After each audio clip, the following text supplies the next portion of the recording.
So let's just start with this because this is all the news. Let's take Dan the reporter now. Let's go to Mel Tucker if we could. If anybody at this point doesn't know, Mel Tucker is under investigation. There's a hearing come October. He's been suspended because he's pleasuring himself over the telephone with what would you say, a contract employee, a vendor? A vendor of the university. Yeah, right. A woman named Brenda Tracy who accuses him of, she's a rape survivor and a victim advocate, and she accuses him of unwanted sex. How would you say it, Karen? I don't know. She said unwarranted. I don't know. Unwanted sexual advantage. It can't be an advance. It's on the phone. So all right, he's on the phone and he's jerking off, and she can hear it, and something gross. It takes Dan. I guess the question for you: so you've been in this game a long time. Have you ever seen any coach of that stature absolutely burn themselves to the ground like that? Gosh, that's one that you got to hit the memory banks for, but. I mean, Bobby Petrino comes to mind. Explain who that is. Bobby Petrino, when he was having an affair. Gosh, I got to remind myself of it. Motorcycle accident. I think she was there, and then he had to. Again, I don't want to say that because I don't remember all the exact details, but it certainly was the undoing of him as a highly thought of head coach.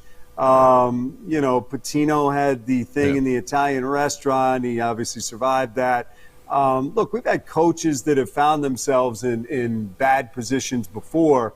I think when there's $80 million on the line, that certainly gets people's attention. When you're the face of a university and the face of a university's football team, that certainly gets people's attention. I think there have been other people within the world of sports, certainly, that have put themselves in terrible situations, that some of which cost them their job, some of which didn't, some of which cost them reputation. But this is certainly one of those situations. Look, there's a lot of details here that I don't know about, and they're all going to work themselves out at the minimum, it's extremely bad judgment on his part.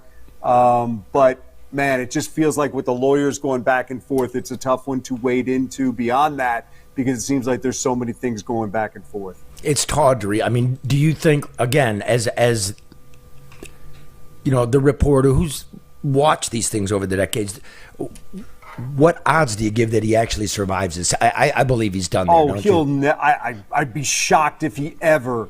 I'd be beyond shocked if he ever coached another day at Michigan State. That's not going to happen. They'll pay him off and tell him to leave before then. Look, they're trying not to pay him. He's going to fight for his money. I don't even think his coaching at Michigan State is on the table anymore. I can't imagine that's even the remotest of possibility. This, at this point, is about the contract that Michigan State would certainly like to get out of, and he obviously wants to get paid. That's what this is going to come down to now.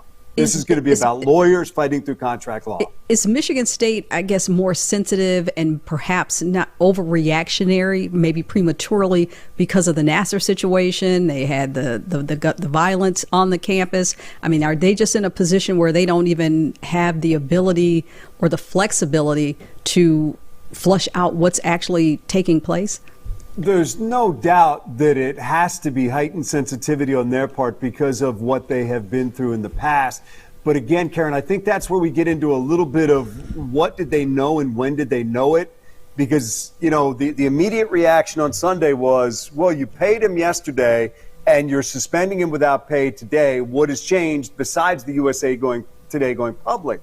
Then it comes out that in a Title IX investigation that the university doesn't necessarily know what the exact charges are. They only know there's an investigation. So did they know anything? That's what I think a lot of people would like to know. It seems there's some plausible deniability in that situation.